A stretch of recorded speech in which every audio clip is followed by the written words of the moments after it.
You have found a malicious lookalike domain phishing your brand. Now you take it down. Here is how. Gather evidence first.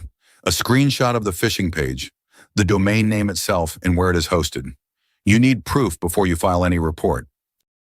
File an abuse report with the right party.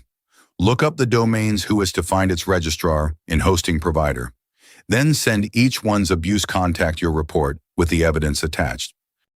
Escalate when you need to.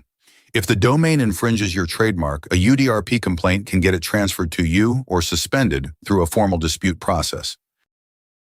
Then track it.